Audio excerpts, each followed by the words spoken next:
Sir ये बताइए कि जो पृष्ठभूमि है, जब ये एससीओ समिट होने जा रहा है, उसकी पृष्ठभूमि है, इस वक्त पूरी दुनिया में चर्चा का विषय है ये टैरिफ वॉर, जो खासतौर पे प्रेसिडेंट ट्रंप ने शुरू किया है और भारत पर 50% का जो ये टैरिफ बॉम्ब फोड़ा है। उसके बाद इस एससीओ समिट के क्या मायने बदल जाते हैं, खासतौर पे भारत के लिहाज से? हाँ, कुछ हद तक कह सकते हैं इस तरह से कि राष्ट्रपति ट्रंप का जो टैरिफ वॉर है, एक तरह से पहले कार्यकाल में चीन के विरोध में था, इस बार भारत के विरोध में लग रहा है, तो वो एक उसमें कारण हो सकता है। पर उसके अलावा आप देखें, भारत और चीन का जो रवैया है उसमें बदलाव उससे पहले से ही आ चुका है। पिछले साल अक्टूबर में जो ब्रिक्स शिखर सम्मेलन के समय बात हुई थी प्रधानमंत्री मोदी और राष्ट्रपति शी जिनपिंग की, तभी से भारत और चीन लगातार कोशिश कर रहे हैं कि किस तरह से अपने आपसी संबंधों को सामान्य बनाया जाए। और उसके साथ यहाँ अपने शंघाई सहयोग संगठन की बात की। मुझे लगता है उसमें शायद राष्ट्रपति ट्रंप के जो रवैया है उसको लेकर ज्यादा बड़ा कारण है, उसकी जो ऊर्जा वापस आपको सामने नजर आती है। जी। महामारी के चलते और उसके बाद भी शंघाई सहयोग संगठन कुछ ठंडे बस्ते में जाता हुआ लगा था। आपको याद होगा कि 2023 में भारत ने मेजबानी की थी शंघाई सहयोग संगठन की, और उस वक्त भारत का पूरा ध्यान G20 जो और बड़ा शिखर सम्मेलन था उस तरफ थी। जी। तो ये शंघाई सहयोग संगठन का शिखर सम्मेलन करीब 2 घंटे केवल ऑनलाइन तक सीमित रह गया था। और पिछले साल पाकिस्तान को मेजबानी करनी थी तो पाकिस्तान भी नहीं कर पाया ठीक से। जो council of heads of government होती है उनकी जो मीटिंग हुई वो तो इस्लामाबाद में हुई, आपको याद होगा जयशंकर जी। भारत के विदेश मंत्री गए थे। और जो हेड्स ऑफ स्टेट की जो मीटिंग होती है जो आज होगी, वो कजाकिस्तान में जाकर हुई थी। तो एक तरह से वो जो ल्यूक वार्म सा एक तरह से रवैया था शंघाई सहयोग संगठन को लेकर, वो उसमें पूरी ऊर्जा वापस आती लगती है। जी। और वहां मुझे लगता है कि एक ये विकल्प मंच की तरह उभर कर सामने आने की कोशिश करेगा कि किस तरह से पश्चिमी देशों का G7 या अमेरिका से नेतृत्व में जो विश्व स्तर पर निर्णय होते रहे हैं, क्या उन पर हम निर्भर रह सकते हैं या कुछ दूसरे विकल्प सर ढूंढने होंगे। आपकी ये बात बिल्कुल तो सही है कि कहीं ना कहीं एक कोशिश हो सकती है कि एक विकल्प के तौर पर ये मंच सामने आए, क्योंकि ये जो ग्लोबल साउथ की लगातार हम बातचीत करते रहते हैं, तो ग्लोबल साउथ में भारत और चीन एक बहुत बड़े प्लेयर हैं और प्रधानमंत्री मोदी इसको लेकर कई मंचों पे बोल चुके हैं। लेकिन बहरहाल हम एक बार फिर से लौटते हैं, इस जो टैरिफ वॉर को लेकर बातचीत हो रही है, राकेश कुमार जी, प्रोफेसर जी, सर ये बताइए कि इसमें चीन जो है, चीन इस मंच का इस्तेमाल कैसे कर सकता है? क्योंकि अब टैरिफ भारत पे 50% लगा है, लेकिन अगर हम याद करें कि 145% तो चीन पर लगा था, फिर चीन ने 125% लगा दिया, फिर उसके बाद जाके फिर से वो 30% लगाया, अब चीन ने अमेरिका पर 10% टैरिफ लगा के रखा हुआ है। कहीं ना कहीं तो वहां बात ये भी चल रही है कि अगर चीन ने बातें नहीं मानी अमेरिका के हिसाब से 200% टैरिफ लग सकता है। तो ये जो टैरिफ वॉर है, इसके बीच में चीन किस तरह से कोशिश करेगा कि भारत को अपने पाले में रखे?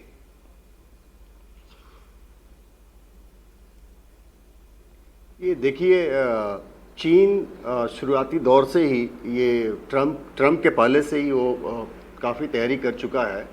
आप देखेंगे कि विकल्प, जो प्रोफेसर स्वर्ण सिंह ने कहा कि चीन एक विकल्प के रूप में खड़ा होना चाह रहा है, तो आप देखिए डिफरेंट जो अलग अलग जो संस्थाएं हैं, जैसे AIIB हो गया, जो बैंक, इंफ्रास्ट्रक्चर बैंक और बाकी सारी चीज़ें हैं, तो चीन कहीं ना कहीं उसको कहीं ना कहीं उसको शंका थी कि इस तरह का समय आ सकता है। और आप अगर देखेंगे कि थिएनचिन जो शहर का जो चुनना है या इस पे जो सबमिट हो रहा है, तो ये एक और भी चीज़ दर्शाता है कि वहाँ पे एक तो स्पेशल इकोनॉमिक जोन है, और दूसरी बात है कि वहाँ पे इट वाज एक कॉलोनियल सिटी भी था उस जगह पे। तो ना अब इस समिट का जो जगह का जो चुना गया है, उससे ये पता चलता है कि चीन बाकी उत्तर देशीय जैसे कि वेस्ट को और अमेरिका को एक संदेश देना चाहता है कि हम उस कॉलोनियल माइंडसेट से बाहर आ गए हैं और आपकी जो मनमानी है अब नहीं चलेगी जी।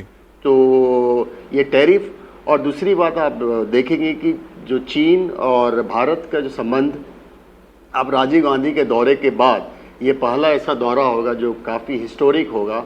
और राजीव गांधी और तंग शॉपिंग का जो मीटिंग था, उसके बाद चीन और भारत का रिश्ता बहुत अच्छा हो गया था और काफ़ी ट्रेड में और पीपल टू पीपल एक्सचेंज में काफ़ी बढ़ोतरी हो गई थी।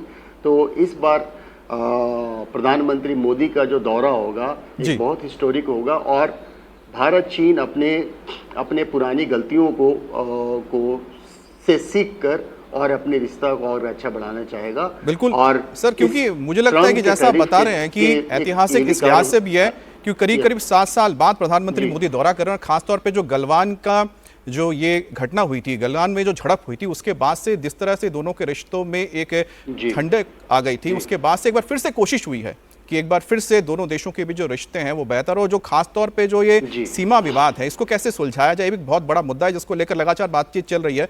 अस्थाना सर, क्योंकि जब प्रधानमंत्री मोदी की बातचीत होगी शी जिनपिंग से, तो वहां पर जाहिर सी बात है कि कॉमर्स और ट्रेड की बात होगी, लेकिन साथ ही साथ ये हमारी जो डिफेंस रक्षा और साथ ही साथ ये जो सीमा विवाद है एक बहुत महत्वपूर्ण अंग है इसका, क्योंकि जब तक ये सुधरेगा नहीं तब तक चीजें बेहतर होंगी नहीं। तो भारत ने किस तरह से अब अपना रोड मैप तैयार किया है ताकि इन दोनों ही जगह पे, चाहे वो ट्रेड हो या फिर डिफेंस हो या फिर सिक्योरिटी हो, इस पर पाकिस्तान को साइड रखते हुए चीन के साथ हम आगे बढ़ सकें?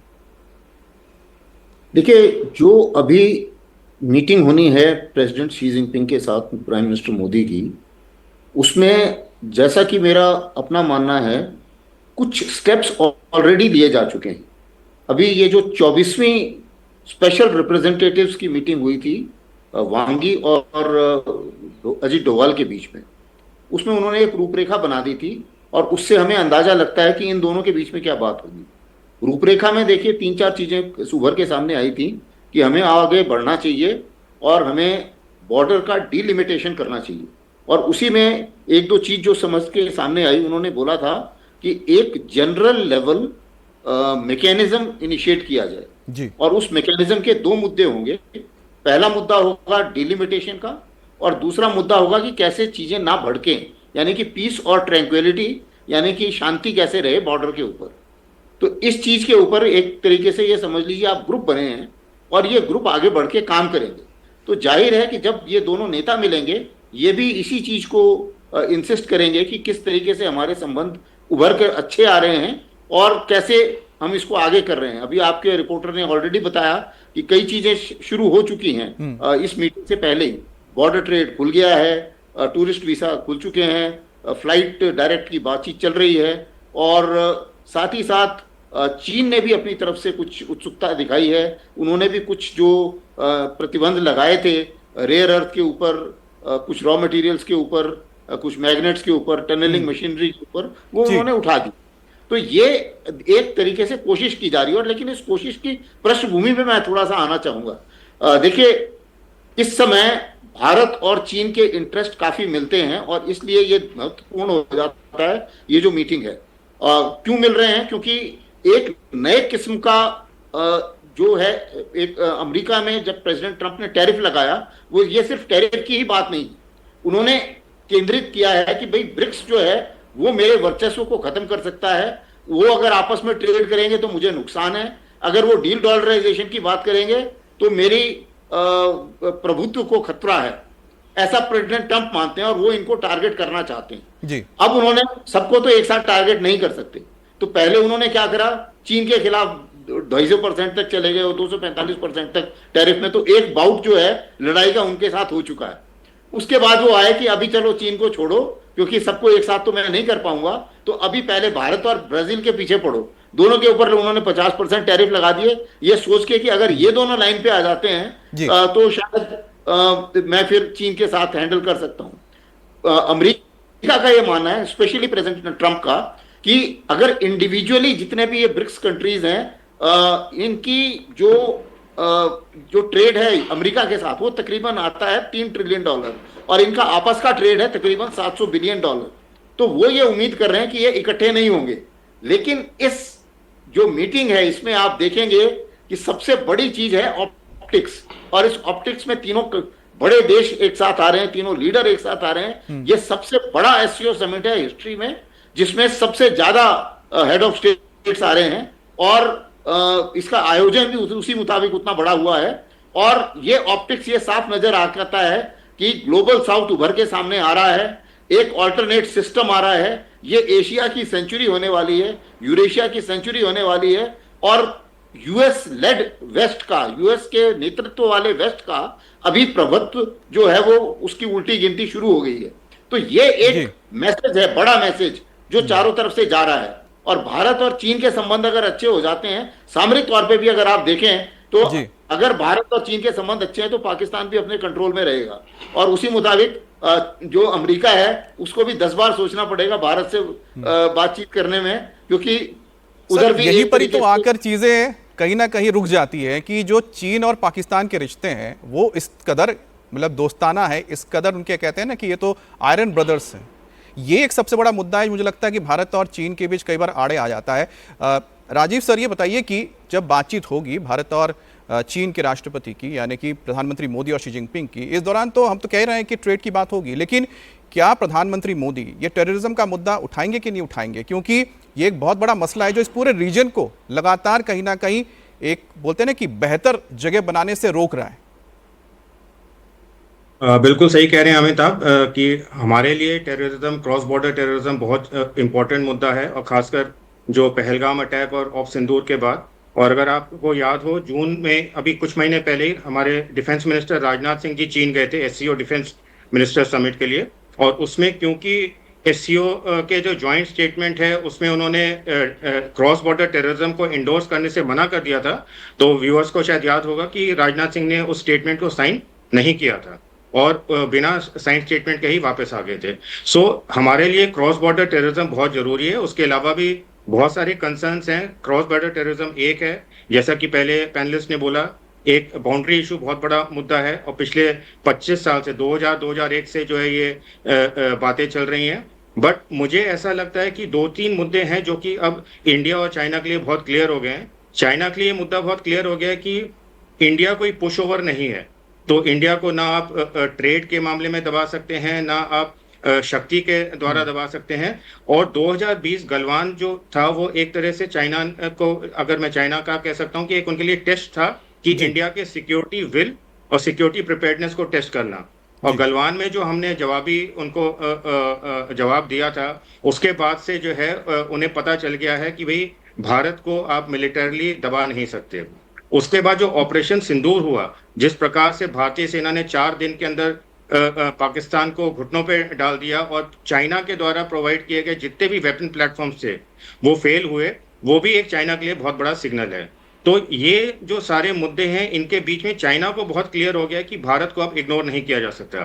कुछ दिन पहले ही आपने देखा होगा, 2 दिन पहले ही जो फर्स्ट क्वार्टर की रिपोर्ट आई है उसमें भारत का जीडीपी 7.8% से ग्रो हुआ है, जिसमें मैन्युफैक्चरिंग का बहुत बड़ा परसेंटेज रहा है। सो ये भी एक बात उजागर हो गई है कि यूएस के टैरिफ और नो टैरिफ, भारत अब उस राह पे निकल पड़ा है जहां पे कि उसको इकोनॉमिकली भी रोका नहीं जा सकता।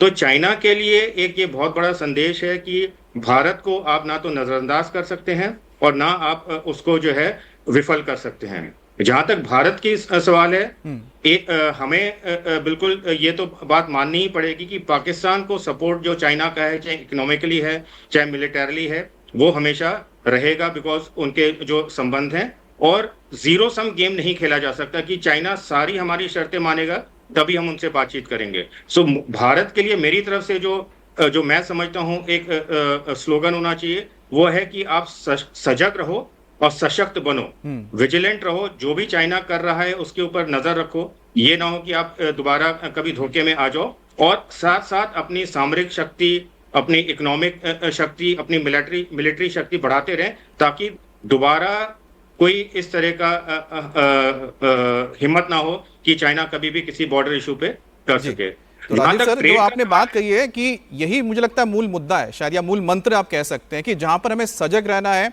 और किसी भी तरह से कॉम्प्रोमाइज नहीं करना है अपने खास तौर पे कि अपनी शक्ति से, अपने सामर्थ्य से। हाँ, लेकिन बातचीत जरूरी है, क्योंकि बातचीत का रास्ता ही तो फिर आगे आपको लेकर जाएगा। और उसकी हमने एक तरह से पृष्ठभूमि देखी थी जब वांग यी आए थे भारत में, तो उसको लेकर तैयारी हो चुकी थी। विजय लक्ष्मी, कुछ ही वक्त बचा हुआ है, जब वांग यी आए थे तो उन्होंने आकर लगभग तय कर लिया था कि भारत और चीन के बीच जो बातचीत होगी किन किन मुद्दों में हो सकती है। तो आपके पास वो एजेंडा भी होगा कि किन किन मुद्दों पर बातचीत होने जा रही है, कितने देर में बातचीत शुरू हो जाएगी, कहां पर यह बातचीत होने जा रही है, इसकी भी जानकारी जरा दर्शकों को दीजिए।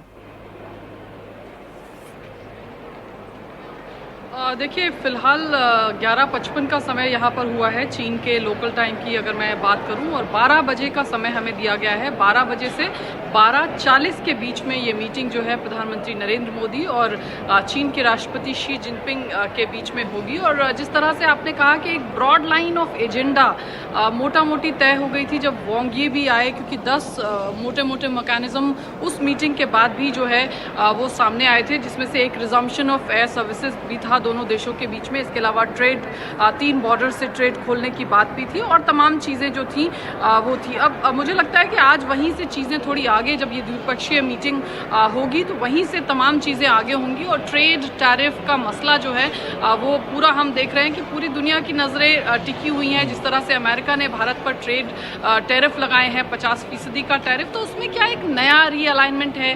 क्या ये रीसेटिंग ऑफ रिलेशनशिप उस नए रीअलाइनमेंट की तरफ एक कदम और आगे बढ़ेगा? और क्या उसमें ये जो बैठक है एससीओ समिट, हालांकि समिट में उस तरह की चर्चा नहीं होगी बायलैटरल ट्रेड या बाकी चीज़ों को लेकर के, लेकिन बाकी मोटा मोटी इस पूरे रीजन को लेकर के ज़रूर चर्चा होगी। लेकिन ये जो बायलैटरल मीटिंग है इसमें ज़रूर मोटा मोटी इन तमाम चीज़ों पर बातचीत होने की संभावना है। जिस तरह से क्रॉस बॉर्डर टेररिज्म है और एससीओ का जो फोरम है वो रीजनल सिक्योरिटी पर बड़ा फोकस करता है, इसलिए उम्मीद की जा रही है कि उस पर भी इस मंच से जो जॉइंट स्टेटमेंट है उसमें ज़रूर कुछ होगा कि क्रॉस बॉर्डर टेररिज्म उससे कैसे ये पूरा रीजन लड़े और क्या चीज़ें तमाम हैं, उसमें देखना होगा कि किस तरह का जॉइंट डिक्लेरेशन जब आएगा तब आएगा।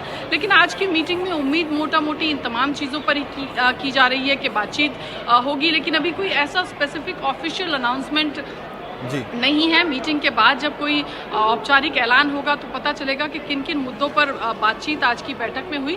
लेकिन मोटा मोटी उम्मीद की जा रही है कि इन्हीं तमाम मुद्दों पर जो है दोनों नेताओं के बीच में बातचीत होगी, जिसमें ट्रेड टैरिफ, हालांकि जिस तरह से बॉर्डर, जिस तरह से वांग यी जब भारत आए थे तो ऑलरेडी ये हुआ था कि आप जो है ट्रेड जो है वो कुछ 3 बॉर्डर से खोलने की बात जो है भारत और चाइना के बीच में हुई थी। तो अब उम्मीद की जा रही है कि वहीं से बातचीत की शुरुआत, और कहीं ना कहीं विजयलक्ष्मी जिस तरह से इसके अलावा इतने सालों इंतजार करने के बाद कैलाश मानसरोवर यात्रा के लिए जब परमिशन मिला, जब रास्ता खोल दिया गया, तभी एक लगभग ये तय हो गया था कि चीजें अब आगे बढ़ने लगी हैं, बेहतर होने लगी हैं। और जब आज मुलाकात होगी दोनों नेताओं की, क्योंकि कजान में मुलाकात हुई थी पिछले साल 2024 में, जब अक्टूबर में ब्रिक्स के दौरान, जिसकी तस्वीरें हम दिखा रहे हैं, ये कजान की तस्वीरें जब प्रधानमंत्री मोदी और शी जिनपिंग मिले थे उस दौरान ही बातचीत हुई थी। और उसके बाद हमने देखा कि कैलाश मानसरोवर के लिए यात्रा के लिए रास्ता खोल दिया गया था। अब उससे एक कदम हम आगे बढ़ेंगे, धीरे धीरे बढ़ेंगे, लेकिन मकसद यही रहेगा कि किस तरह से अपने आंख नाक कान खोल के रखने हैं। क्योंकि ये जो एससीओ समिट है, ये एससीओ का जो गठन हुआ था, इसका तो मूल मकसद था कि जो ट्रेड के साथ साथ जो टेररिज्म है इस इलाके में, किसी भी तरह से टेररिज्म को रोका जाए। अब इसमें असाना सर ये बताइए कि जब पाकिस्तान जहां मेंबर हो, हालांकि पाकिस्तान तो अब यूनाइटेड नेशन सिक्योरिटी काउंसिल में भी प्रेसिडेंट बना हुआ है, टेम्पररी सदस्य है उसका, लेकिन जहां पाकिस्तान हो, ऐसे में कई बार लगता है विडंबना है कि जो पूरे क्षेत्र में आतंकवाद को ना सिर्फ पालता है, पोसता है, भेजता है, वो मेंबर भी है, जिसका मकसद है उस संगठन का कि आप किस तरह से आतंकवाद को रोकें। इसको कैसे टैकल किया जाए? देखिए, पहले भी पाकिस्तान और भारत के एससीओ ज्वाइन करने से पहले एक स्ट्रेटजी बनाई गई थी एससीओ के अंदर, जिसको बोलते हैं स्ट्रेटजी ऑफ 3 इवल्स। उसके अंदर भी उस समय चीन परेशान था ईटीआईएम की टेररिज्म से। तो उस टाइम में उन्होंने क्या करा कि उसको उसके अंदर एससीओ के चार्टर में डाल दिया था, और एक ऑर्गेनाइजेशन भी बनाई थी इन्होंने, रीजनल एंटी टेरर स्ट्रक्चर, ये भी एससीओ का हिस्सा है। ये दोनों चीजें उस समय स्टैब्लिश की गई थी। अभी आपने बिल्कुल सही बताया कि प्रॉब्लम जटिल है, कि जिसके खिलाफ हम बात करना चाहते हैं वो खुद भी मेंबर है। तो उसमें इस हालत में मुझे ऐसा लगता है कि जनरल स्टेटमेंट टेररिज्म के खिलाफ एससीओ से निकल सकती है, लेकिन पाकिस्तान को कंडम किया जाए ऐसी मैं उम्मीद नहीं करता, क्योंकि ऐसा वो करेंगे नहीं ज्वाइंट स्टेटमेंट के अंदर। उसी मुताबिक पाकिस्तान भी अपनी तरफ से कोशिश करता रहता है कि वो किसी तरीके से भारत को लिंक करे बलूचिस्तान में, और जो खैबर पख्तूनख्वा में जो उनके ऊपर अटैक हो रहे हैं उससे वो भी कोई प्रूफ तो वो कभी दे नहीं पाया, लेकिन वो लिंक करने की कोशिश करता है। लेकिन एससीओ में जितनी बार भी उसने ऐसी कोशिश की है, भारत की मौजूदगी जो है वो ये यकीन करती है कि वो ऐसा लिंकिंग ना कर पाए। तो मेरा अपना मानना है कि एक जनरल स्टेटमेंट एससीओ की तरफ से भी और मीटिंग्स में भी ये आ सकती है कि भाई टेररिज्म के खिलाफ सबको एकजुट होना चाहिए, मनी लॉन्ड्रिंग के खिलाफ जोड़ना चाहिए एक साथ। इस किस्म की जनरल स्टेटमेंट्स की आप उम्मीद कर सकते हैं, लेकिन ऐसा मुझे नहीं लगता कि स्पेसिफिकली पाकिस्तान या स्पेसिफिकली किसी टेरर ऑर्गेनाइजेशन का नाम लिया जाएगा। अब दुनिया के सर्वा सर जो समझता अमेरिका तो देखा जी जी जब राजनाथ सिंह ने मना किया था साइन करने से, उस समय क्या था कि उन्होंने बलूचिस्तान की तो बात कर दी लेकिन पहलगाम की बात नहीं, इसलिए वो अटक गया, इसलिए उन्होंने मना कर दिया था। अगर जनरल स्टेटमेंट होगी तो मुझे लगता है, और किसी का भी मेंशन नहीं होगा तो शायद साइन भी कर दे। लेकिन बहरहाल क्योंकि हम बातचीत इस वजह से कर रहे हैं क्योंकि जो ट्रंप है वो तो खुद मुनीर को बैठा के लंच करवाते हैं, तो अब ऐसे में पूरी दुनिया से आप क्या उम्मीद रख सकते हैं? क्योंकि यहां पर इसलिए जरूरी हो जाता है कि हम किस तरह से आत्मनिर्भर बने, और मुझे लगता है शायद यही वजह है कि इस एससीओ समिट में भारत की भी कोशिश होगी कि हम अपने आप को किस तरह से ग्लोबल साउथ में या फिर पूरी दुनिया में पार्टिसिपेंट नहीं, अब हम दुनिया में वो बनने जा रहे हैं जो दशा और दिशा भी तय करेंगे। अब हम गेम को खेलेंगे जो इस वक्त पूरे ग्लोबल में चल रहा है। तो क्या यहां पर एक कोशिश हो रही है, क्या यहां पर यह कोशिश चल रही है कि किस तरह से, राजीव सर, ये हम जानना चाह रहे हैं कि क्या भारत की कोशिश हो रही है यहां पर कि अब पूरे इस दुनिया में एक नए ग्लोबल ऑर्डर को लाया जाए, और एससीओ समिट उसका सबसे बड़ा मंच हो सकता है क्योंकि रशिया हो, चीन हो या भारत हो, ये तीनों इस वक्त बहुत ज्यादा त्रस्त हैं इस टैरिफ वॉर से। बिल्कुल सही कह रहे हैं अमित, बट ये एससीओ समिट इसकी शुरुआत नहीं है। शुरुआत भारत ने काफी पहले से कर दी है इस मामले में। और अगर आपको याद हो G20 समिट जो 2023 में भारत ने की थी, उसमें अफ्रीकन यूनियन को जो हमने G20 में ऐड किया था, और उसके तुरंत बाद ग्लोबल साउथ की जो समिट थी जो प्राइम मिनिस्टर मोदी ने की थी, तो उससे फॉर्मली शुरुआत हो गई थी कि किस तरह भारत एक ग्लोबल साउथ में लीडरशिप का रोल जिताना चाहता है। और उसके बाद से जितने भी कदम भारत ने लिए हैं उन सब में अगर आप देखें तो दो चीजें बहुत क्लियर हैं। एक है कि रिकग्निशन ऑफ ग्लोबल साउथ की किस तरह ग्लोबल साउथ को जो है वेस्टर्न डोमिनेंस ने उसको हमेशा दबाया हुआ था, और दूसरा ग्लोबल साउथ की वॉइस बन के भारत किस तरह से उभर के आ सकता है। तो आज के समन्वय में अगर आप देखें तो चाहे एससीओ हो चाहे ब्रिक्स हो, ये एक ऑल्टरनेट ऑर्डर बन के उभर के आ रहे हैं जिसमें कि भारत एक बहुत बड़ा अहम रोल कर सकता है। अगर आपको याद हो हमारे external affairs minister doctor Jaishankar से जब पूछा गया था ब्रिक्स और एससीओ के ऊपर, तो उन्होंने कहा था ये इनको आप एंटी वेस्ट ऑर्गेनाइजेशन ना देखिए, नॉन वेस्ट ऑर्गेनाइजेशन देखिए, बिकॉज ये आपको एक ऑल्टरनेट ऑर्डर प्रोवाइड कर रहे हैं। उसके अंदर कितनी क्षमता बनती है, कितने उसमें मेंबर्स ज्वाइन करते हैं, और किस प्रकार से एक ऑल्टरनेट गवर्नेंस का, ऑल्टरनेट ट्रेड का, ऑल्टरनेट इकोनॉमिक मॉडल का वो प्रारूप तैयार करते हैं, वो आगे वाले समय में देखने को मिलेगा। बट हाँ, जरूरी है कि अगर एससीओ में तीन बड़े देश चाइना, रशिया और इंडिया, इन तीनों के बीच में समन्वय हो जाता है मेजर मुद्दों के ऊपर, जिसमें कुछ बायलैटरल मुद्दे हैं जो कि अभी नहीं हो सकते और आगे आने वाले समय में होंगे, तो ये एक बहुत बड़ा मंच आगे बन सकता है एससीओ और ब्रिक्स दोनों। चलिए ठीक है, विजयलक्ष्मी एक बात बताइए कि फिलहाल और कितना वक्त बचा है इस खास मुलाकात के शुरू होने में?